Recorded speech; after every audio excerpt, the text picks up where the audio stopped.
ओम शांति, ओम शांति, ओम शांति। हम सभी अपने आत्मिक स्वरूप में स्थित होकर बहुत ही ध्यान से और एकाग्रता से अपने परमपिता परमात्मा के महावाक्यों को सुनेंगे और स्वयं में धारण करेंगे। ओम शांति। आज 5 अगस्त 2024 की बाबा की साकार वाणी है। बाबा कहते हैं, मीठे बच्चे, तुम्हारे में ऑनेस्ट हुआ है जो सारे यूनिवर्स की सेवा करे और बहुतों को आप समान बनाए। आराम पसंद ना हो। आज का प्रश्न है, तुम ब्राह्मण बच्चे कौन से बोल कभी भी बोल नहीं सकते हो। उत्तर में बाबा कहते हैं, तुम ब्राह्मण ऐसे कभी नहीं बोलेंगे कि हमारा ब्रह्मा से कोई कनेक्शन नहीं। हम तो डायरेक्ट शिव बाबा को याद करते हैं। बिना ब्रह्मा बाप के ब्राह्मण कहला नहीं सकते। जिनका ब्रह्मा से कनेक्शन नहीं, अर्थात जो ब्रह्मा मुख वंशावली नहीं, वह शूद्र ठहरे। शूद्र कभी देवता नहीं बन सकते।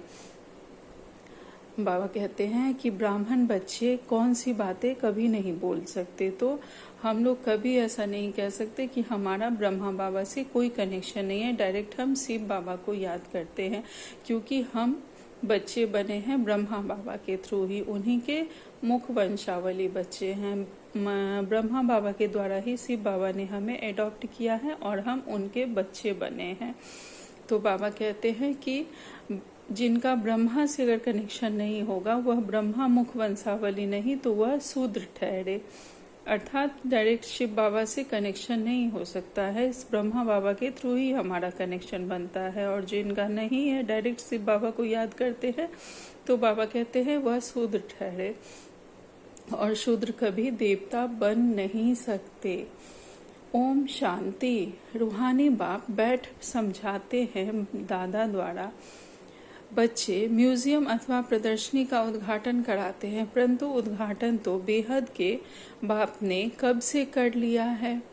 अब यह शाखाएं अथवा ब्रांचेज निकलती रहती हैं। बाबा कहते हैं, जो म्यूजियम और प्रदर्शनी का उद्घाटन हो रहा है, यह उद्घाटन तो कब न बाबा ने कर दिया है। अर्थात शिव बाबा जब भी ब्रह्मा बाबा में आए तो इसका उद्घाटन हो चुका है। तो अब जो भी खुल रहे हैं वो ब्रांचेस निकल रहे हैं। अब जहाँ भी म्यूजियम और प्रदर्शनी होती है तो ब्रांचेस निकल रही हैं।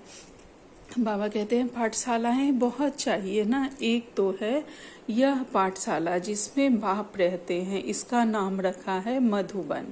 बच्चे जानते हैं मधुबन में सदैव मुरली बजती रहती है। किसकी? भगवान की। अब भगवान तो है निराकार, मुरली बजाते हैं साकार रथ द्वारा। उनका नाम रखा है भाग्यशाली रथ। यह तो कोई भी समझ सकते हैं। इसमें बाप प्रवेश करते हैं, यह तो तुम बच्चे ही समझते हो। और तो कोई ना रचता को न रचना के आदि मध्य अंत को जानते हैं। सिर्फ बड़े आदमी गवर्नर आदि हैं जो उनसे उद्घाटन कराते हैं। यह भी बाबा हमेशा लिखते हैं कि जिनसे उद्घाटन कराते हो उनको पहले परिचय देना है। बाप कैसे नई दुनिया स्थापन करते हैं, उनकी यह ब्रांचेस खुल रही है। कोई न कोई खुलवाते रहते हैं ताकि उनका कल्याण हो जाए। कुछ समझे कि बरोबर बाप आया हुआ है, ब्रह्मा द्वारा स्थापना हो रही है। विश्व में शांति के राज्य की व आदि सनातन देवी देवता धर्म की, उसका उद्घाटन तो हो चुका है। अभी यह ब्रांचेस खुल रही है, जैसे कि बैंक की ब्रांचेस खुलती जाती है। बाप को ही आकर नॉलेज देनी है। यह नॉलेज परमपिता परमात्मा में ही रहती है, इसलिए उनको ही ज्ञान का सागर कहा जाता है। रूहानी बाप में ही रूहानी ज्ञान है, जो आकर बाबा हम रूहों को देते हैं, समझाते हैं। हे बच्चे, हे आत्माओं, तुम अपने को आत्मा समझो। आत्मा नाम तो कॉमन है। महान आत्मा, पुण्य आत्मा, पाप आत्मा कहा जाता है। तो आत्मा को परमपिता परमात्मा बाप भी समझा रहे हैं। बाप क्यों आएंगे? जरूर बच्चों को वर्षा देने, फिर शतो प्रधान नई दुनिया में आना है। जब यह वर्षा बाबा दे देंगे तो वर्ल्ड की हिस्ट्री ज्योग्राफी रिपीट कहा जाता है। नई अथवा पुरानी दुनिया मनुष्यों की ही है। बाप कहते हैं मैं आया हूँ नई दुनिया रचने, बिगड़ मनुष्यों के तो दुनिया होती नहीं। नई दुनिया में देवी देवताओं का राज्य था, जिनकी अब फिर से स्थापना हो रही है। अभी तुम बच्चे शूद्र से ब्राह्मण बने हो, फिर तुमको ब्राह्मण से देवता बनाने आया हूँ। कलयुग में हम ही बच्चे शूद्र थे, हमारे संस्कार शूद्रों जैसे थे। अब जब हमने बाबा को पहचाना और जब हम ब्रह्मा मुख वंशावली ब्राह्मण बने तो हम ब्राह्मण से देवता बनेंगे। शूद्र से डायरेक्ट कोई देवता बन नहीं सकता। तो बाबा कहते हैं तुम यह सुना सकते हो कि बाप ऐसे समझाते हैं तुम नई दुनिया में कैसे जा सकते हो। अभी तो तुम्हारी आत्मा पतित विकारी है, सो अब निर्विकारी बनना है। जन्म जन्मांतर के पापों का बोझा सिर पर है। पाप कब से शुरू होता है? बाप कितने वर्षों के लिए पुण्य आत्मा बनाते हैं, यह भी तुम बच्चे अभी जानते हो। 21 जन्म तुम पुण्य आत्मा रहते हो, फिर पाप आत्मा बनते हो। जहाँ पाप होता है वहाँ दुख ही होगा। पाप कौन से हैं वह भी बाप बतलाते हैं। एक तो तुम धर्म की ग्लानि करते हो, कितने तुम पतित बन गए हो, मुझे बुलाते आए हो। हे पतित पावन आओ, सो अब मैं आया हूँ। पावन बनाने वाले बाप को तुम गाली देते, ग्लानि करते हो, इसलिए तुम पापात्मा बन पड़े हो। कहते भी हैं हे प्रभु जन्म जन्मांतर का पापी हूँ, आकर पावन बनाओ। तो बाप समझाते हैं कि जिसने सबसे जास्ती जन्म लिया है उनके ही बहुत जन्मों के अंत के जन्म में मैं प्रवेश करता हूँ। अर्थात ब्रह्मा बाबा के अंत के जन्म में बाबा आते हैं। बाबा बहुत जन्म किसको कहते? बच्चे 84 जन्मों के, जो पूरे 84 जन्म लेते हैं बाबा उनके शरीर में आते हैं। तो बाबा कहते हैं जो पहले पहले आए हैं वही 84 जन्म लेते हैं। पहले तो यही लक्ष्मी नारायण आते हैं, यहाँ तुम आते ही हो नर से नारायण बनने। कथा भी सत्यनारायण की सुनाते हैं। कब राम सीता बनने की कथा सुनाई है किसी ने? बाबा कहते हैं हम ब्राह्मण बनते ही हैं नर से नारायण बनने के लिए।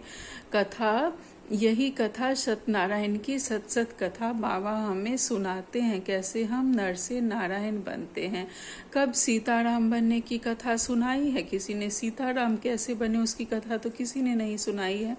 सत्यनारायण की ही कथा होती है, नर से नारायण कैसे बनते हैं। तो बाबा कहते हैं उसकी ग्लानि की हुई है। बाप बनाते ही हैं नर से नारायण, नारी से लक्ष्मी, जिनकी कभी कोई निंदा नहीं करते हैं। अर्थात राम सीता की तो ग्लानि की हुई है। बाबा कहते हैं कि बाप बनाते ही हैं नर से नारायण और नारी से लक्ष्मी, जिनकी कभी निंदा नहीं करते हैं। बाप कहते हैं मैं राजयोग सिखलाता हूँ। विष्णु के 2 रूप, यह लक्ष्मी नारायण है, छोटेपन में राधे कृष्ण है। यह कोई भाई बहन नहीं, अलग अलग राजाओं के बच्चे हैं। वह महाराज कुमार, वह महाराज कुमारी, जिनको स्वयंवर के बाद लक्ष्मी नारायण कहा जाता है। यह बातें कोई मनुष्य नहीं जानते। यही राधे कृष्ण जो होते हैं वही स्वयंवर के बाद फिर लक्ष्मी नारायण बनते हैं। यह लौकिक में कोई भी मनुष्य भक्त लोग नहीं जानते। कल पहले यह बातें जिनकी बुद्धि में बैठी होंगी उन्हीं की बुद्धि में बैठेगी। इन लक्ष्मी नारायण, राधे कृष्ण आदि सब के मंदिर हैं, विष्णु का भी मंदिर है, जिनको नर नारायण का मंदिर कहते हैं। और फिर लक्ष्मी नारायण का अलग अलग मंदिर भी है। ब्रह्मा का भी मंदिर है, ब्रह्मा देवता नमः। फिर कहते हैं शिव परमात्माए नमः। वह तो अलग हो गया ना, देवताओं को कभी भगवान थोड़े ही कहा जाता है। तो बाप समझाते हैं, पहले जिससे उद्घाटन कराना है उनको समझाना है। विश्व में शांति स्थापन अर्थ भगवान ने फाउंडेशन लगा दिया है। बाबा कहते हैं जिनसे किसी म्यूजियम और प्रदर्शनी की जिन बड़े बड़े लोगों से, नेताओं से या बड़े पोस्ट पोजीशन वालों से उद्घाटन करवाते हैं तो उनको पहले समझाना है कि भगवान आए हुए हैं, विश्व में शांति स्थापन करने का फाउंडेशन भगवान ने लगा दिया है। तो बाबा कहते हैं विश्व में शांति लक्ष्मी नारायण के राज्य में ही थी ना, वह सतयुग के मालिक थे ना। तो मनुष्य को नर से नारायण, नारी से लक्ष्मी बनाने की यह बड़ी गॉडली यूनिवर्सिटी है अथवा ईश्वरीय विश्वविद्यालय है। विश्वविद्यालय तो बहुतों ने नाम रखे हैं, वास्तव में वह कोई यूनिवर्सिटी है नहीं। यूनिवर्स तो सारी विश्व हो गई। सारे विश्व में बेहद का बाप एक ही कॉलेज खोलते हैं। पूरे विश्व में, पूरे यूनिवर्स में बेहद के बाबा एक ही कॉलेज खोलते हैं। तुम जानते हो विश्व में पावन बनने की विश्वविद्यालय केवल यह एक ही है जो बाप स्थापन करते हैं। हम सारे विश्व को शांति धाम, सुख धाम में ले जाते हैं। इसको कहा जाता है ईश्वरीय विश्वविद्यालय। ईश्वर आकर सारे विश्व को मुक्ति, जीवन मुक्ति का वर्षा देते हैं। कहाँ बाप की बात, कहाँ यह सब कहते रहते यूनिवर्सिटी। यूनिवर्स अर्थात सारी दुनिया को चेंज करना, यह तो बाप का ही काम है। हमको यह नाम रखने नहीं देते और गवर्नमेंट खुद रखती है। यह तुमको समझाना है, वह भी पहले तो नहीं समझाएंगे। बोलो हमारा नाम ही है ब्रह्मा कुमार कुमारियाँ। इनका नाम ब्रह्मा तब पड़ा जब बाप ने आकर रथ बनाया। प्रजापिता नाम तो मशहूर है ना, वह आया कहाँ से, उनके बाप का नाम क्या है। ब्रह्मा को देवता दिखाते हैं ना, देवताओं का बाप तो जरूर परमात्मा ही होगा, वह है रचता। ब्रह्मा को कहेंगे पहली पहली रचना। ब्रह्मा बाबा को ही पहले बाबा ने अडॉप्ट किया। उनका बाप है शिव बाबा। वह कहते हैं मैं इनमें प्रवेश कर इनकी पहचान तुमको देता हूँ। शिव बाबा उनमें प्रवेश करते हैं, तब बताते हैं कि यही ब्रह्मा बनते हैं जिनके द्वारा सतयुग की स्थापना होती है। स्थापन का कार्य इन्हीं के द्वारा मैं करता हूँ और बच्चों को अडॉप्ट करता हूँ। तो बच्चों को समझाना है, यह ईश्वरीय म्यूजियम है। बाप कहते हैं मुझको बुलाया ही है, हे पतित पावन आओ, आकर पतित से पावन बनाओ। अब हे बच्चों, हे आत्माओं, तुम अपने बाप को याद करो तो पतित से पावन बन जाएंगे। मन मना भव, यह अक्षर तो गीता के ही है। भगवान एक ही ज्ञान सागर पतित पावन है। श्री कृष्ण तो पतित पावन हो न सके, वह पतित दुनिया में आ न सके। पतित दुनिया में पतित पावन बाप ही आएंगे हम बच्चों को पावन बनाने। अब तुम मुझे याद करो तो पाप भस्म होंगे। कितनी सहज बात है। भगवान उवाच, अक्षर जरूर कहना है। परम पिता परमात्मा कहते हैं काम विकार महाशत्रु है। पहले निर्विकारी दुनिया थी, अब विकारी दुनिया है। दुख ही दुख है। निर्विकारी होंगे तो जरूर सुख ही सुख होगा। तो यह समझाना है। भगवान उवाच, काम महाशत्रु है, इस पर जीत पाने से तुम जगत जीत बनेंगे। एक बाप को याद करो। हम भी उनको याद करते हैं। जैसे कोई कॉलेज खुलता है तो उसका भी उद्घाटन कराते हैं। यह भी कॉलेज है। ढेर सेंटर्स हैं। सेंटर में टीचर मुकर्रर है। टीचर को भी ख्याल जरूर रखना चाहिए। बाबा नए नए सेंटर्स पर अच्छी अच्छी ब्राह्मणियों टीचर्स को रखते हैं इसलिए कि जल्दी जल्दी आप सामान बनाकर फिर और सेंटर्स पर भागना चाहिए सर्विस को उठाने के लिए।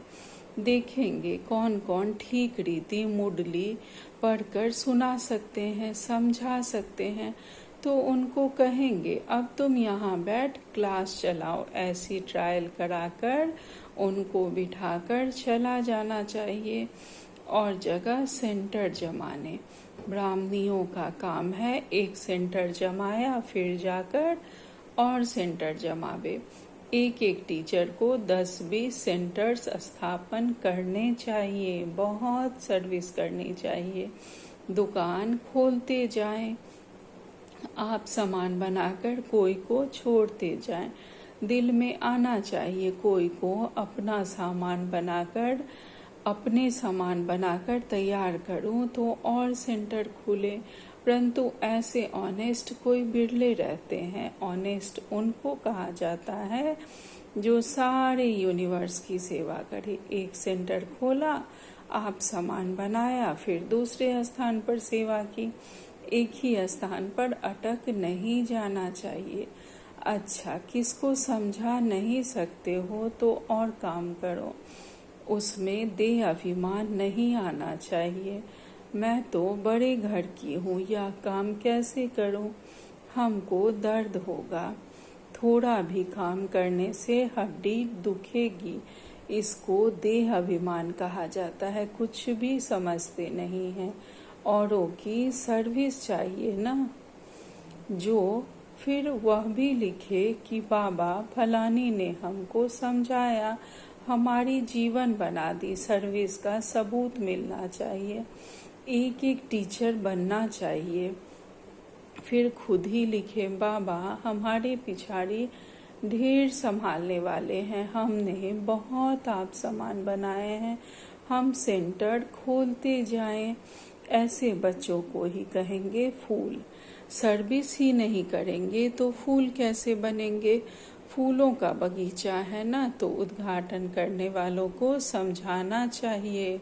हम ब्रह्मा कुमार कुमारियां हैं, शूद्र से ब्राह्मण बन देवता बनते हैं। बाप इस ब्राह्मण कुल और सूर्यवंशी चंद्रवंशी कुल की स्थापना करते हैं। इस समय तो सब शूद्र वर्ण के हैं। सतयुग में देवता वर्ण के थे, फिर क्षत्रिय वैश्य वर्ण के बने। बाबा जानते हैं कितनी पॉइंट्स बच्चे भूल जाते हैं। पहले पहले ब्राह्मण वर्ण, प्रजापिता ब्रह्मा की औलाद ब्रह्मा कहाँ से आए? यह ब्रह्मा बैठा है ना, अच्छी रीति समझाना चाहिए। ब्रह्मा द्वारा स्थापना किसकी? ब्राह्मणों की। फिर उन्हों को शिक्षा दे देवता बनाते हैं। हम बाप से पढ़ रहे हैं, उन्होंने भगवान उवाच तो लिख दिया है अर्जुन प्रति। अब अर्जुन कौन है किसको पता नहीं। तुम जानते हो हम ब्रह्मा की औलाद ब्राह्मण हैं। अगर कोई कहते हम तो शिव बाबा के बच्चे हैं, ब्रह्मा से हमारा कनेक्शन नहीं, तो फिर देवता वह कैसे बनेंगे? ब्रह्मा के थ्रू ही बनेंगे ना। शिव बाबा ने तुमको कैसे किस द्वारा कहा? मुझे याद करो। ब्रह्मा द्वारा कहा ना। प्रजापिता ब्रह्मा के तो बच्चे हो ना, ब्रह्मा कुमार कुमारी कहलाते हो। हम ब्रह्मा के बच्चे हैं तो जरूर ब्रह्मा याद आएगा। शिव बाबा ब्रह्मा के तन से पढ़ाते हैं। ब्रह्मा बाबा है बीच में। ब्राह्मण बनने बिगड़ देवता कैसे बन सकेंगे? मैं जिस रथ में आता हूँ उनको ही जानना चाहिए, ब्राह्मण बनना चाहिए। ब्रह्मा को बाबा नहीं कहे तो बच्चा ही कैसे ठहरा? ब्राह्मण अपने को नहीं समझते तो गोया शूद्र हैं। शूद्र से फट देवता बने मुश्किल है। ब्राह्मण बन शिव बाबा को याद करने बिगड़ देवता बन कैसे सकेंगे? इसमें मूंझने की भी दरकार नहीं। तो उद्घाटन करने वालों को भी समझाना है कि बाप द्वारा उद्घाटन हो चुका है। आपको भी बताते हैं कि सिर्फ बाप को याद करो तो पाप कट जाएंगे। यह बाप ही पतित पावन है, फिर तुम पावन बन देवता बन जाएंगे। बच्चे बहुत सर्विस कर सकते हैं, बोलो हम बाप का पैगाम देते हैं। अब करो ना करो तुम्हारी मर्जी। बाबा का मैसेज सबको देना है, वह करे ना करे उनकी मर्जी। हम पैगाम दे कर जाते हैं और कोई भी रीति से पावन होना ही नहीं है। जब फुर्सत मिले सर्विस करो, समय तो बहुत मिलता है।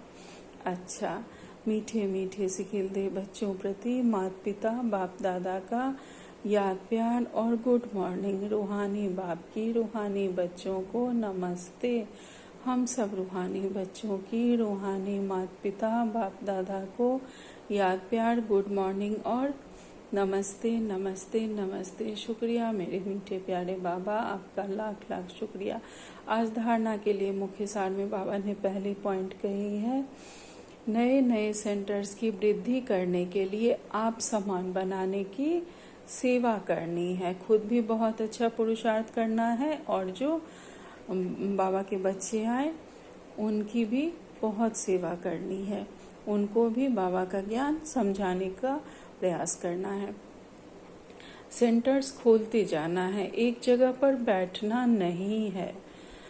दूसरी पॉइंट में बाबा ने कहा है, यह पहली पॉइंट दीदियों के लिए है, सेंटर्स के लिए खासकर बाबा ने कहा है, लेकिन यह सभी इस तरह से ले सकते हैं कि हमें बाबा का ज्ञान सुनकर समझकर और अच्छे से अच्छा पुरुषार्थ करना है। और बाबा के और भी बच्चे जिनका थोड़ा सा भी हम पुरुषार्थ देखे कि बहुत अच्छे से नहीं चल पा रहे हैं, तो बाबा ने किसी मुरली में ही कहा था कि उनके बारे में भी बाबा को बताना है कि बाबा आपका बच्चा और प्रयास कर सकता है तो उसे आप अपना हाथ दो, सहयोग दो।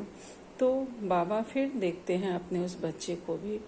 तो दूसरी पॉइंट में बाबा ने कहा है, फूलों का बगीचा तैयार करना है, हर एक को फूल बनकर दूसरों को आप समान फूल बनाना है। किसी की सेवा में दे अभिमान न आए।